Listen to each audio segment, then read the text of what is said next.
یہ منظر دیکھ کر لوگوں کا دل دہل اٹھا، لوگ رو پڑے۔ مولانا حسین احمد مدنی رحمۃ اللہ علیہ جو حضرت شیخ الہند کے خاص شاگرد تھے، جو اس وقت دارالعلوم کلکتہ میں حدیث کا درس دیا کرتے تھے، جب وہ دیوبند آئے تو لوگوں نے ماجرا بیان کیا اور ان سے پوچھا کہ حضرت شیخ الہند کی کمر پر ہڈیوں کے علاوہ گوشت کا نام و نشان نہیں تھا، اس کی وجہ کیا ہے؟ مولانا حسین احمد مدنی رحمۃ اللہ علیہ رو پڑے اور فرمائے کہ اس راز کو فاش کرنے سے میرے استاد نے منع کیا تھا کہ انگریز میرے استاد حضرت شیخ الہند کو تہخانہ میں لے جاتا تھا اور کپڑے اتار کر گرم سلاخوں سے حضرت شیخ الہند کی کمر کو دابتا تھا اور کہتا تھا محمود حسن انگریز کے حق میں فتویٰ دے دے۔ مولانا شیخ الہند بے ہوش ہو جاتے، جب بھی ہوش آتا انگریز سے کہتا، انگریز میں بلال کا وارث ہوں، میری چمڑی بگڑ تو سکتی ہے مگر میں تیرے حق میں فتویٰ نہیں دے سکتا۔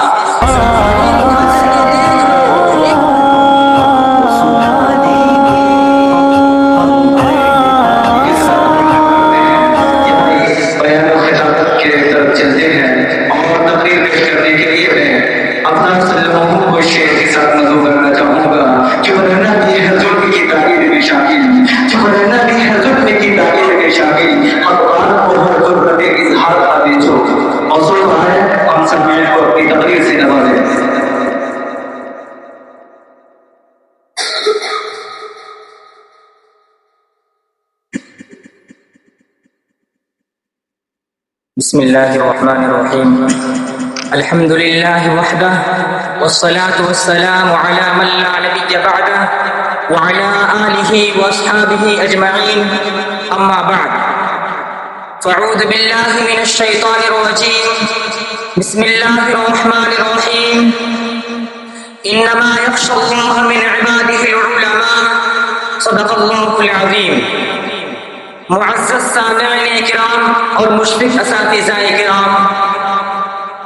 آج میں ان یاران باصفا، شہیدان عشق و وفا،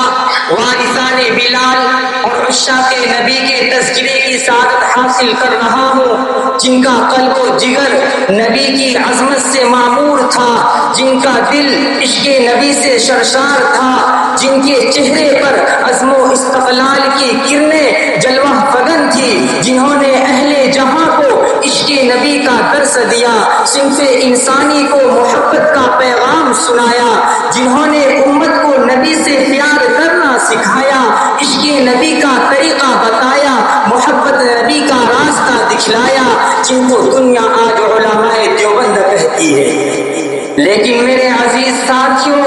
میں حیرانیت کے سمندر میں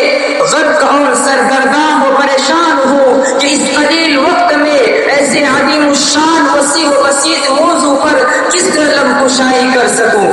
جن کا غیروں نے بھی کھلے الفاظ میں اعتراف کیا ہے، ان کے کن کن گوشوں کو رو کے زبان پر لاؤں اور ان کے کن کن خصوصیات کو میں نظر انداز کر دوں، ان کے عشق نبی کے واقعات کا سیر کراؤں یا ان کے مجاہدانہ کردار کی روداد سناؤں یا جنگ آزادی کے موقع پر علماء دیوبند کے عشق نبی کی تاریخ بتاؤں، ارے میں کیا کیا بتاؤں اور میں کہاں تک بتا سکتا ہوں۔ خدایا جاؤ، اگر تم سے ہو سکے تو عشق نبی کے داستان تاریخ کی اوراق سے پوچھو، بالا کوٹ کی پہاڑیوں سے پوچھو، مالٹا کی قید خانوں سے پوچھو، یہ سب تمہیں عشق نبی کے نغمے سنائیں گے،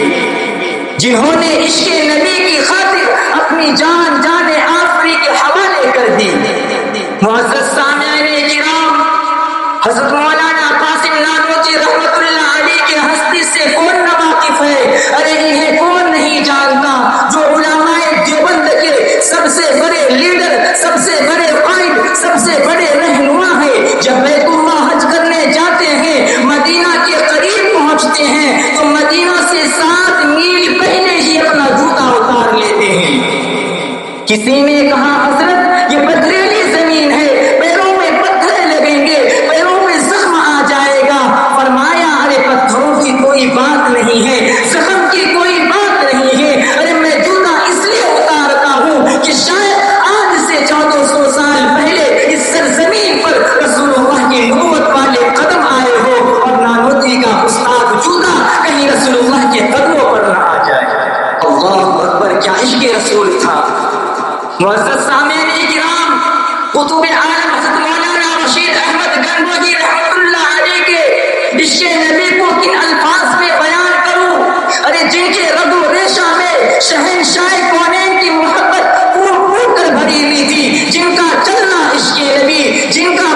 عشق نبی، جن کے ہر قول و فعل میں عشق رسول تھا۔ چنانچہ ایک مرتبہ حضرت مولانا رشید احمد گنگوہی رحمت اللہ علیہ حدیث کا درس دے رہے تھے، بارش آ گئی، طلبہ حدیث پڑھ رہے ہیں اور حضرت حدیث پڑھا رہے ہیں، بارش آ گئی، بارش کی وجہ سے تمام طلبہ اپنی اپنی کتابیں لے کر اندر چلے گئے۔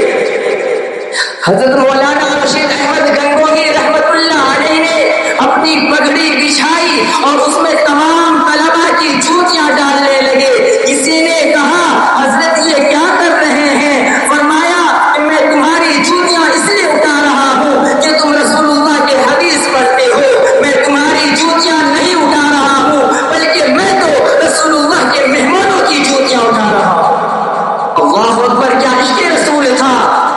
اور اگر تمہیں ان باتوں پر یقین نہیں ہے تو پھر آج سے 1 صدی قبل ہندوستان کی تاریخ اٹھا کر کے دیکھ لو۔ دیوبند کی سرزمین پر ایک شخص ہے جس کو شیخ الہند محمود حسن کہا جاتا ہے، جنہوں نے انگریزوں کے خلاف ظلم و استبداد کو روکنے اور اسلام کے تحفظ کی خاطر ریشمی رومال کی تحریک چلائی تھی۔ جب ان کا سن 1921 میں دہلی شہر میں حکیم اجمل خان کے یہاں انتقال ہوا تو جنازہ دہلی سے دیوبند لایا گیا، اور جب غسل کرانے کے لیے تختہ پر لٹایا گیا تو کمر پر ہڈیوں کے علاوہ گوشت کا نام و نشان نہیں تھا۔ یہ منظر دیکھ کر لوگوں کا دل دہل اٹھا، لوگ رو پڑے۔ مولانا حسین احمد مدنی رحمت اللہ علیہ جو حضرت شیخ الہند کے خاص شاگرد تھے، جو اس وقت دارالعلوم کلکتہ میں حدیث کا درس دیا کرتے تھے، جب وہ دیوبند آئے تو لوگوں نے ماجرا بیان کیا اور ان سے پوچھا کہ حضرت شیخ الہند کی کمر پر ہڈیوں کے علاوہ گوشت کا نام و نشان نہیں تھا، اس کی وجہ کیا ہے؟ مولانا حسین احمد مدنی رحمت اللہ علیہ رو پڑے اور فرمائے کہ اس راز کو فاش کرنے سے میرے استاد نے منع کیا تھا کہ انگریز میرے استاد حضرت شیخ الہند کو خانہ میں لے جاتا تھا اور کپڑے اتار کر گرم سلاخوں سے حضرت شیخ الہند کی کمر کو دابتا تھا اور کہتا تھا محمود حسن انگریز کے حق میں فتویٰ دے دے۔ مولانا شیخ الہند بے ہوش ہو جاتے، جب بھی ہوش آتا انگریز سے کہتا، انگریز میں بلال کا وارث ہوں، میری چمڑی بگڑ تو سکتی ہے مگر میں تیرے حق میں فتویٰ نہیں دے سکتا۔ ذرا تاریخ اٹھا کر کے دیکھ لو، 1 2 نہیں سینکڑوں تمہیں ایسے مل جائیں گے جنہوں نے عشق نبی کی خاطر اپنی جان آخری کے حوالے کر دی۔ اللہ تعالیٰ ان سب کے قبروں پر سینکڑوں رحمتیں نازل کرے۔ میں اس شعر کے ساتھ اپنی بات کو ختم کرنا چاہتا ہوں کہ غلط الزام ہے ہم پر وفاداری نہیں کرتے، غلط الزام ہے ہم پر وفاداری نہیں کرتے، محبت بانٹتے ہیں ہم اداکاری نہیں کرتے۔ برا جب وقت آتا ہے وطن پہ اے وطن والو، برا جب وقت آتا ہے وطن پہ اے وطن والو، ہم اپنی جان دے دیتے ہیں غداری نہیں کرتے۔ وآخر دعوانا الحمدللہ رب العالمین۔